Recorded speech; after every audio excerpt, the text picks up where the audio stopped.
But right now, VinnDogg. It is 5 o'clock on the West Coast, 8 o'clock on the East Coast, and 1 a.m. in the land down under and other places around the world. I don't want to give all 24 time zones because that would take up too much time. But I would ask you right now to love and follow and subscribe to the channel right now. This is our very first Live at 5. It is official. VinnDogg in the house. And I am so excited, man. This is one of the coolest days ever. And I got to tell you, one of my very special friends and good brother in Christ stopped by and he just said, I'm going to bless you and come by and do a Live at 5 with you. I said, man, my very first one? He's like, yeah, why not?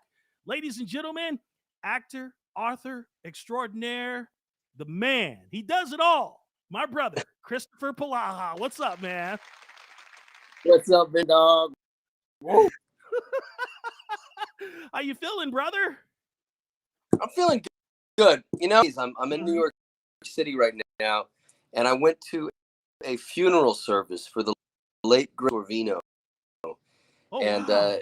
yeah, sadly he passed away, and his friend Mira and Amanda and their brother Michael threw a really beautiful service for him in Manhattan. And and it was one of those realizes again how ephemeral life is and how fleeting it is. It's just really, it's all about the relationships that you have, right? And the whole thing. And it was raining in the city and in Jersey, and so it's just been one of those mellow days. So it's nice to be ending my day talking with you. Oh, man, it is an honor. So, man, you've got a lot going on. You have another book coming out in October too, don't you? That's right. We have Anna Gomez and I have a series of books that we with love. The first book, Moments Like This, was published last March, and our new book called Where the Sun Rises will hit bookstore 11th. And I can't encourage your listeners and your viewers here on where are we on YouTube right now? Are we on the Tube too? And Twitter. Oh my gosh, we're everywhere. Go to the Book and Mortar store, pre-order it from your local bookstore, and say, "Hey, I want to read. Please order it for me." You can go and pick it up from another human being, and they're fun to hold. They're fun to read, and we're actually, in the universe, we just hired a screenwriter, which we're going to announce pretty soon. I won't yet because we're going to do a big announcement for her. But we are adapting feature film, so we're off to the races with this. It's nice. It's a really cool, it's an endeavor. Yeah, pretty so soon blessed. You're going to be writing a book on my radio life. You should be. You should. Oh man. And so I know that's not one of the only projects that you're working on too. You have a couple of movie projects that you're working on, right? You there? I lost you. Hey, are you there? Yeah, it must be the East Coast. Vin, are you there? Yep. I'm here. Uh-oh. How do I get back in? Hey, Vin, are you there? Hello? Okay, hold on. Let me see something here. I think Chris got lost. Can you hear me now? Uh-oh. So, ladies and gentlemen, he's having technical difficulties on the East Coast. The New York feed is just really crazy right now, and we're going to get it worked out. And if not, we're going to do it later because, when you're on location, it's kind of tough because everybody else is using a Wi-Fi feed. And so we're gonna try and get it back in right now. Let's see. All right.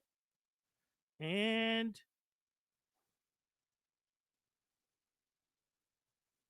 hear me? There I am. Yes. Can you hear me now? Oh, yeah, something weird was happening. I could hear you, but you couldn't hear me for some reason. Oh, yeah, that was so wicked, man. Did you see me? Yes, I can definitely see you seeing me. Could you see? What was I visible though? But not audible. Yeah, you were visible, and then you froze for a second there, and I'm like, oh no. And when I came back, could you hear me? Yes, when you came back, I could hear you, but then it dropped out. Okay, weird. And then I can't see myself in this lower screen anymore. But as long as I'm good. This is Yeah. the beauty of live, man. This is what live is all about. Live is Hey, giant. yes, you know what? I'm used to this because when I did radio, it's just fly by the seat of your pants type attitude. So I'm used to it. Yeah. Well, I was saying something. I'm sure that was like people were hanging on the edges of their seats to hear the rest of that thought. But what was I? What was I saying? Oh, you were going to talk about the projects that you're working on right now. You got a couple of movies rolling, some things, man. Some things are cooking. So for all the Hallmark fans out there, I got a brand new Christmas movie called The Christmas Disconnect. It'll be hitting the Hallmark channel in the month of October, I believe. I think we're one of the first. I think we're going to help launch the whole season this year, which is always an honor. Yeah, to get started. And this one is very funny. It's Marisol Nichols. You should have her on your show. She's doing something really, really fascinating. Can you make that happen? I mean, yeah, I would love to make that connection for you. Okay. She's got some really cool stuff, and she's got a podcast where she's literally going undercover and like rescuing kids from the sex traffic industry. It's really impressive what she's doing. Like, cool. I mean, she's doing one thing with her left hand, and with her right, she's making these Christmas Hallmark movies. But this one's going to be funny and irreverent, and it's about a married couple who they're a little disconnected, and they need to take a deep breath and connect again in their marriage. So it's a new take on the Hallmark bubble. If you're used to the same old, it's going to be a little different than what you're used to, but it's going to still feel pretty good. And Hallmark has gone in a new direction. You know, they've got a new president of the network, new heads of development, and they're really trying to grow the audience and sort of enlarge, who we're telling stories to. And I think that I think people are really gonna dig, because the stories are also just getting a little bolder and a little more, like, this one's really funny. And I was doing some, like, I was channeling my Will Ferrell and my Jim Carrey, or truly what I was channeling was my Chevy Chase sort of outrage, and I didn't think that they were going to leave it in, but they did. Like, there's some pretty fun moments they're big but committed, and they end up being really funny. But yeah, I was surprised. I was like, okay, we're making a comedy, like a bona fide comedy. So I think audiences are going to really dig it. Nice. Now, I've been asked a lot of questions. They're like, hey, man, since you were bros with Chris, can you ask him this one question? I'm like, what? They're like, when are they going to get back to the murders? Oh, no. That is all I hear lately. Mystery 101. When are you going to get back? I got to be honest with you, dude. I don't know when we're coming back. But I do know for a fact that every time I mention it to the bigwigs at Hallmark, they're like, no, we love the show. We're trying to figure out a way. And, Jill is busy. I'm busy. So we have nice full schedules. But we always have 3 weeks to make a Mystery 101. That's not the question. So it's really a question of the next script. Is it just exactly right? And then what's the network? And I don't know if you've noticed, but they've thinned out their mysteries almost entirely. And I think what they were doing was trying to figure out, they've started the new Mahogany channel, which is going to feature, stories, Black stories, and which is awesome. And I think so HMM, I think, is, instead of Hallmark Movies and Mysteries, I think it's becoming Hallmark's Mahogany channel. But I think that they're wanting to find a way to still do mysteries. And so I think they're just trying to figure out what they're going to do. Because they had this really intense formula where they were like, go make another one. At one point, we made 4 in 1 year. It was incredible. Like, I loved it. Yeah, I recall all of that happening.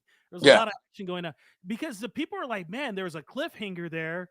And then all of a sudden, boom, it just stops. Yeah, it totally stopped. It was... It totally stopped. And then if it was just ours, I would have been really offended by it. But it was all of them. Like, all the mysteries stopped. And then a lot of the mysteries got their cancellation notice, and we never have. We haven't gotten it yet. So we're still very much in the wings. We're just. I think the network is trying to figure it out. I think there's a couple elements that are all in play. We're just trying to figure it out.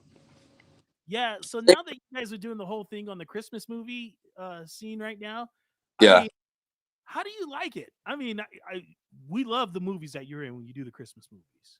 Yeah. I just want to know your feeling on it. Like, do you really get into it because it's so awesome? What if I was like, no, man, they're the worst. They're so bad to make. No, they are. It's such a joy because you're going to work every day. It's hard. It's hard to have a bad day when you're making a. I mean, as silly as it sounds, I got a buddy who's off to Italy, and he's like, he works in Italy, and he makes these movies in Italy, and he's got a cool gig going. And I was like, yeah, it's kind of like my Hallmark gig. Like, you go and you do this thing, and it truly is unlike anything else. You kind of know what you're making, and you know who you're making it for, and it's a very easy and fun process. There isn't a ton of heavy lifting to do. Like last year, I got to make a Dickens of a Holiday. I don't know if you was hilarious, man. You liked it? Yeah. It was a cool job for me because I got to be an actor.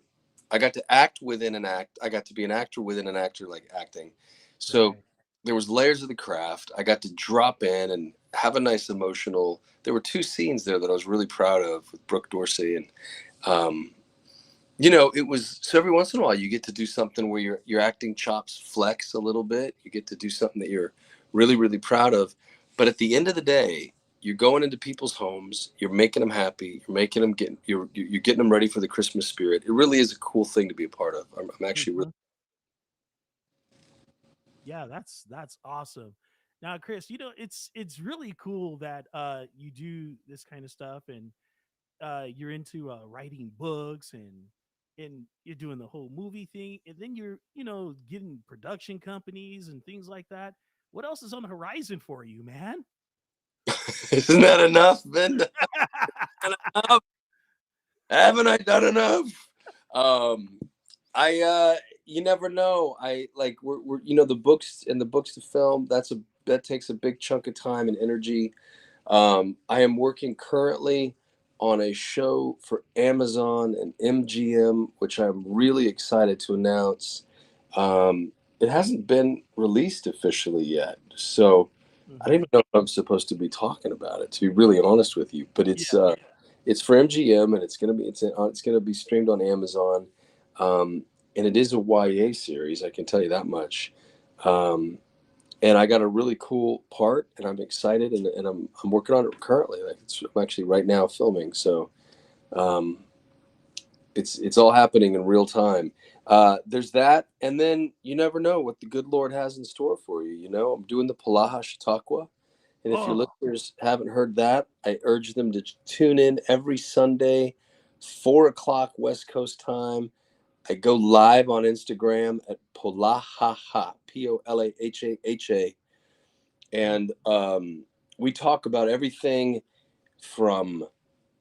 We have talked about spiritual bondage, and we have talked about racism. We have talked about surviving and claiming your narrative after sexual abuse. We have talked about what it means to forgive, and what kindness is, and what joy is, and what love is. And we have talked about Jesus, and we talk about all sorts of things. And what it is my attempt to sort of bring church out of the church, and the listeners. Most of my listeners aren't Christians, and so what I want to do is, if I were to treat the story of Christ as a true story, I just want to tell the story. And I want to say, hey, listen, this is a story. This is what I believe is true, but this is a story. And I just want to tell it so that people can hear it with fresh ears, and without all of the assumption that comes with, when you think about the church, if you're not of it, or if you've had a bad experience with it, you think about all there's a lot of trauma, and there's a lot of, well, if I'm not this, then that's that, or, a lot of black and white, I guess. Yeah. And I don't think Jesus, I mean, Jesus was very much, you're with me or you're against me. So let's not, I won't take that away from Jesus, but he also had this incredible message of love and inclusion. And he he really spoke to everybody. And I love that on Sundays, when it really gets going, people are taking something away, a little bit of Christ's love away from an hour. And I'm honored to do it. It's something that I do for free, and it's something that I'm completely out of control. It's like the Holy Spirit just takes over. I bring on guests, and I never know who's coming on my show. I never know really. We have a theme, so it's always themed, and so people can talk about the theme. But I never know where the show is going to go. And for the better part of a year on Instagram, I didn't know how to exit people out, so I didn't have control of like dropping calls. And I literally, the Holy Spirit would just, sometimes people would start rambling and the connection would just drop like magically. Like it would just, like, all of a sudden I was like, woo, because you know how it is. You're doing it. You're rolling the show right now, and it's hard to keep it flowing. And if someone goes off point and they start saying something they shouldn't, you're like, okay. So it really was an anointed experience. And I think from what I've heard from people, it's been a really, I don't know, useful, poignant. It's been a, I mean, some people have called it a blessing for them to just to go and to, I'm a Hollywood guy, and I don't have a church, and I'm not needing to stay in, my church doesn't need to stay in business. So my stakes are, it's kind of like a rich guy running for president, like, like a Bloomberg, and I hate to, the references are, but it's like when you don't need the job, you kind of might, you have a different perspective on it. And so when I get to just read the Bible and I get to talk about things, and I bring people on who are experts and who know a lot more than I do, it's a pretty interesting hour. So if you haven't heard it yet, I highly recommend your listeners to come and join me on the Palace Chautauqua. And you never know, I might pull you on and bring you live with me. That's true, because he's done it to me. Caught me by surprise. You're like, cooking barbecue. What do you want? What your recipe, VinnDogg? No, and I urge everyone to drop in on the Chautauquas. They are so awesome. And I love it when you do series like you did the series on Kingdom Living. That was really cool, because a lot of people, they don't learn about the Bible and stuff. So, and it gets misconstrued, unfortunately, because of the actions of some people. But the way you do it is just awesome, man. You're showing how Jesus would do it, Oh man, that's a huge compliment. I hope so. I really, yeah. Mm-hmm. Thank you. Hey, he even might break out the ukulele on there. I do open with a song every Sunday, so it's the same song, but it's a song. It's my nod to Mr. Rogers. I was like, I need a song. Rogers had a song. The Palace Chautauqua needs a song. Absolutely. Hey, brother. So I know you're going to be pushing for time, and I'm glad that you stopped by on the world premiere. Now, check this out. I might need you to come back again soon. Anytime you tell me when. It might take me a week or two to get on, but I would love to come back. And even, one night where we have more time to just sit and talk. And, I don't know how your listeners feel about the same guest for the whole time frame, but I'd love to come back. Oh yeah, man. And we're going to rock and roll. It's going to be awesome. Good. Okay. You tell me when. Okay, I sure will. Ladies and gentlemen, my good brother, Christopher Palaha. Chris, I got one thing here. What? Now, since you might bring me in on the Chautauqua again, because I know you're going to catch me by surprise one of these Sundays, I might just, catch you off guard and say, hey, man, you got to stop through and do a live show and have a barbecue. Shit, you want me to come to the studio? Yeah, come to the little lair. I'd love to, man. We could do it. I'm up for it. I'm always up for it. Mm-hmm. So you never know. Yeah, parts unknown USA. That's what I will say about that. Yeah, exactly. We might be in the same territory. Who knows? Yes, sir. Hey, for everybody, God bless you. God bless everyone. Remember, love one another and take care of each other, as my great mentor, Hollywood Hamilton, would say. For Christopher Palaha, VinnDogg in the house, baby. Thank you for joining us on Live at 5. Take care.